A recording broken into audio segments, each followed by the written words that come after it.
So I'm back down in the shop this morning to reclaim the workbench here from the daddy longlegs that have set up shop over the summer. Here's a quick comparison shot of it next to my third rail J1a, and you can see the significant size difference. It almost dominates the J1a.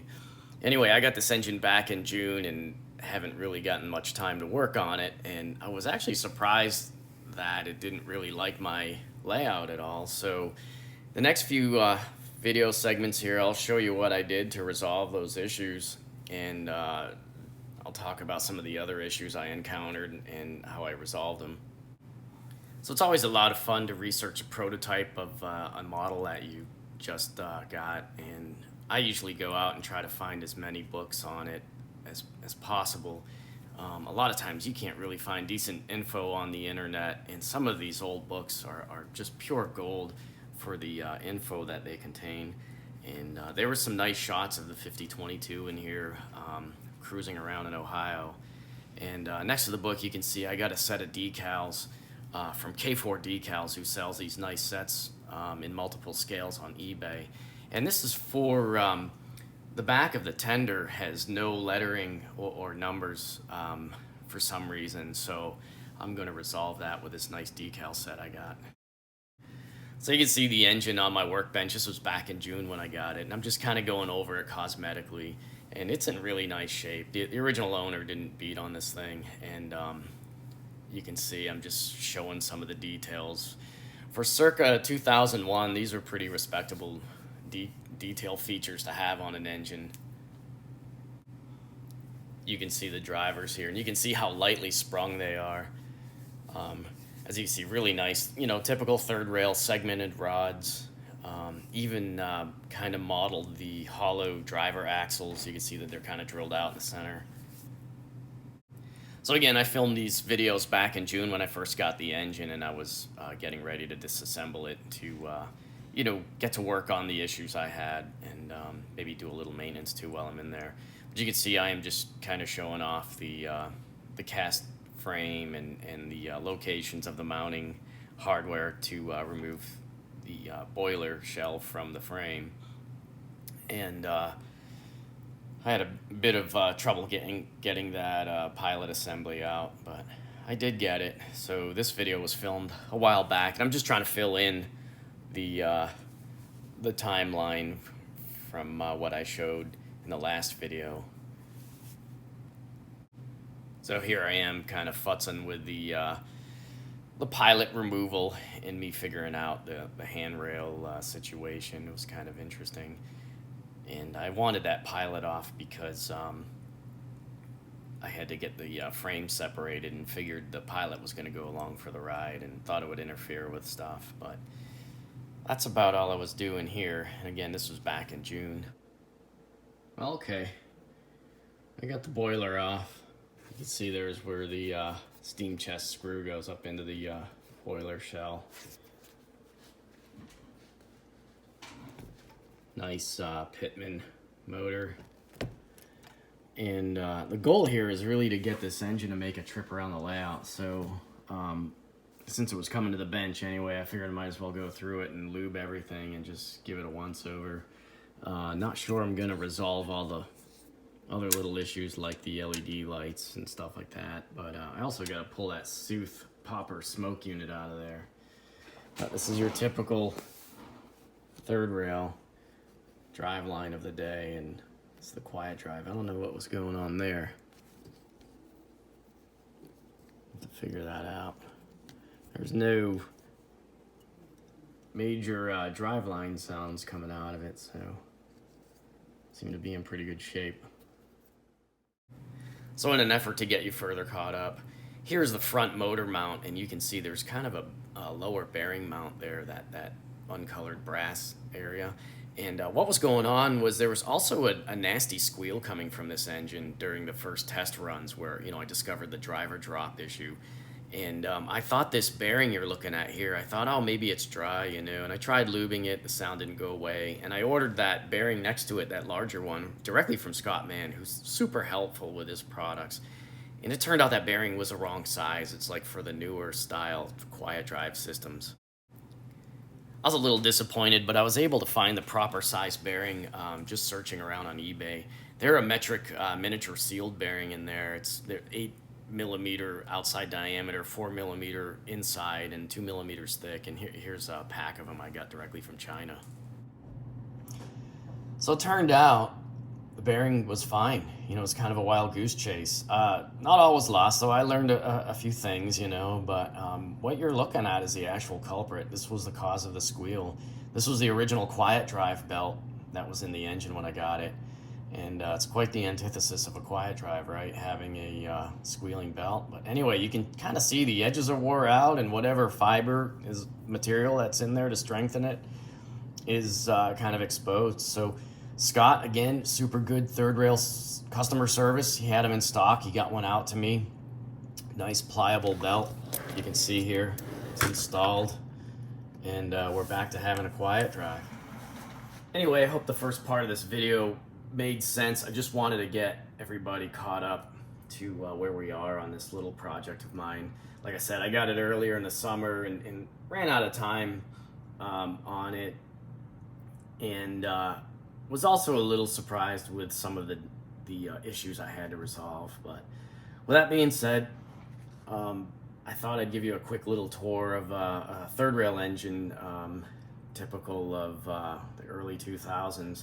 As you can see, this was what they call their quiet drive system. So you have a nice fat 12 volt pitman here running through a set of pulleys here, and real low drive shaft embedded in the frame to the gearbox. And this setup gives you about a 19-to-1 gear ratio. So coupled with these larger diameter drivers, gives you a nice range of speed for an engine of this size. And my only minor gripe with this is this rather small flywheel. It's also slightly out of round, which is kind of driving me nuts.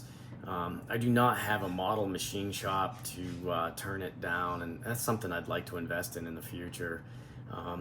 Anyway, one thing I like about these earlier third rails is the fact that they use these simple 4-wire tether systems, and there's 2 wires for power pickup and 2 wires for the motor. And you can see this this little harness here is for their smoke unit and constant voltage lighting circuit for the headlight. And I will remove the smoke unit. I probably, you know, will remove the class light LEDs, but I'll probably keep those number boxes lit, and we'll get into that when I work on the boiler later. So anyway, I will flip this over and show you what I did to resolve the driver dropping issue. So here's the frame of the 5011 class, and this is how everything's put together underneath. So you have this long plate running the length of the driver sets here, and they're held in place with these 2 main screws, but also the pilot and the trailing truck also helps secure these ends. And it's important that these are all tightened all the way across here to set these bearings properly. So if you're going to play with the springing and all that stuff, just if you ever work on these, just be sure that this plate sits flat and it's secured. And before I go too much further, I just want to kind of gripe about the condition of this hardware. All of these engines use JIS hardware coming from overseas. And if you get a little naughty and try to cheat and use like your Stanley number 1 or number 2 Phillips, you'll just blow the heads out of these. These are not hard at all.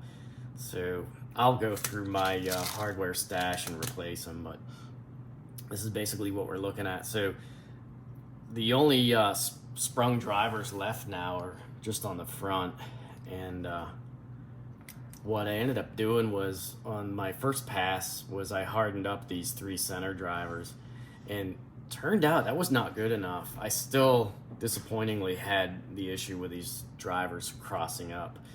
So I went back and I hardened up the rear set, and that kind of kept the frame from twisting, and that was the final cure.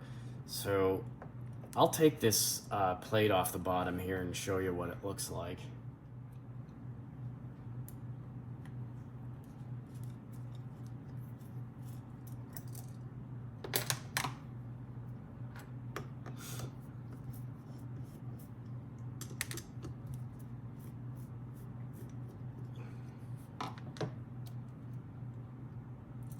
I also forgot that these roller assemblies actually hold this plate down too, which is a little frustrating. Again, you can get a set of these JIS screwdrivers off eBay for like less than 20 bucks shipped, I think, and they're well worth it. If you buy a used engine and find all the hardware's all destroyed, it's because somebody used the wrong screwdriver. But as you can see, you should be able to pick these right out too with these screwdrivers. They embed themselves in the heads of this hardware real nice. So anyway, I think I got it loose enough to expose what's going on here. You can see the bearing blocks or bushings or whatever you want to call them. You see how they're set in the frame. So what I ended up doing was, on the first pass, I ended up keeping the springs in there, but what I did was I just cut some wire to length, and I just some stuff out of my scrap box and experimented with the length. I think I ended up at about like 5.2 millimeters, and I ran this into the center of these springs just to harden them up, and it took a couple passes to figure it out. So what first happened was I kind of let these, the wire was just slightly too long, and these bearing blocks stood a little too proud when I put the frame back together, so it kind of tightened up these bearings. You know, these are soft brass bearings, so you don't want to beat on them too much. So a couple trial and error trimming efforts got them right, so that when I put the frame back together, I was hardened up and I wasn't, squeezing the bearings. On the last set of bearings, what I ended up doing was I made some plastic plugs. I kind of did the kind of cheat mode on it, and I cut these. These just pieces of styrene tube. I forgot, it was like 3/32 diameter, and I think I cut these to about 5.2 millimeters or something like that, and that worked pretty good. If I ever have to work on this engine again, I'll probably just put the plastic plugs in there. And I was told that's pretty much the solution from Scott, man, if you contacted him about these engines. I'm not sure if he had those parts. Like I said, I was in touch with him trying to resolve the squeal issue, and he was really helpful on that. So that was the final fix. Basically, from here back, we're hardened up. I left the springs in the front drivers, and they're still in there. That didn't affect it. You can see that rock a little bit, and that was it. So I think the engine's pretty happy with my layout now. I'm really surprised I had the issues to begin with, but that was a solution for this guy. And hopefully pretty soon I can start getting it back together. I'll start working on the boiler shell, and maybe go out for another test run with it, looking like a real steam engine.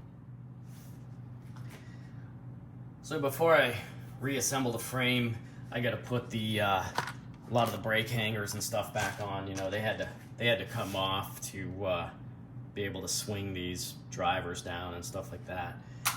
Just wanted to show you something about staying organized. Just a shop tip. I really like to stay organized, especially when working on a project like this, where you start dealing with multiple issues and it can seem to run away on you. I found these. I don't know where I got this, but it's just a 3-segmented parts tray. And you can see, this might be a little anal, but I've got, parts from the front of the engine, middle, and the rear. It's just, for me, mentally, it keeps me from going nuts when I'm working on this stuff. I like to stay organized. So just a quick shop tip, I guess. So I've got the boiler front off, and wasn't too difficult typical third rail of the era. So I've got the Sooth smoke unit. I think I'm pronouncing that right, but that's a pretty easy job to remove. Just got to find where it goes back to the switch that's on the frame. And here's our headlight and a constant voltage lighting board here, which probably also provides power for the class lights. So let's get this out of here, and I hope that screw didn't go too far. I found it. And so here we go. And this is what we got here. I hate electrical tape. So, all right, well, that should be pretty easy to get the smoke unit removed. These are kind of funny. So. And then I think I'm just gonna disconnect these markers. It's just a little constant voltage lighting board here. It just goes directly across track power. Looks like we got a full wave bridge rectifier, or filter cap, and a resistor that's probably hooked up to the class lights. But I think I'm just gonna disconnect the class lights and forget about it, and just leave it go for now. And I need to figure out what's going on with the number board lights. I did find another wire that kind of had a little pin and socket connection, so I think that gets connected directly to track power. There must be some resistors in here. Let's see if I can see them. Shed some light on this situation, if I can find a flashlight. Let's see what we got in here. You can see the big old lead weight in there. So I'm looking here. And these are our leads to the LEDs. Oh yeah, that would explain. That looks like a ground connection. I'll figure out, maybe these need to get rerouted to the constant voltage board. That would be pretty nice. I'll find out where those are going. So there is a 6-volt regulator back there, and third rail always like to mount their little 3-terminal TO220 regulators on their boiler weight. So that's where it lives. So that kind of makes this constant lighting board a bit of a multi-function board. You know, it takes the AC track power in there, full wave rectifies and regulates and filters it, and then it's got an output for the 6 volts regulated right to the headlight, and it's also got a connection with this 1K ohm resistor in series for the markers. And then this is a switched this is just a switch terminal for the Sooth smoke unit. And I do believe, I don't know if that's 6 volt switched or what. I didn't bother measuring it because I disconnected the smoke unit anyway. So anyway, I decided to figure out if these number boxes were functional and the LEDs were fine. And I decided to poach the 6 volts off this regulator board. I just snagged it off this top of this resistor here, and we got a couple of 470 ohm resistors for each box, running those LEDs at about, I don't know, 12 something milliamps, and gives them a nice soft glow. So I'm gonna leave these class lights disconnected. If I ever sell this engine and the next owner wants to utilize them, they can just plug them back in because I left it intact. So that's it for the lighting. All right, well, here it is. It's all back together now. And I haven't gotten to do the cab figures yet. And still got some decisions to make on if I want to mess with some of the missing boiler details. Right now it's running without complaint. I'll show you guys a few quick run-bys before the end of the vid. And hopefully we'll get back to it soon. The next phase will be getting into the tender and deciding what I want to do about the command and sound. I've got a few options. Of course, it already has pretty basic TMCC in it now, but there's got to be quite a few mods done to the tender. I want to add another pickup roller to it, modify it for a Katy mount, and when that's done, we'll get into the weathering. So anyway, I hope you guys have enjoyed this so far. I hope I haven't made it too boring, and hopefully see you guys soon.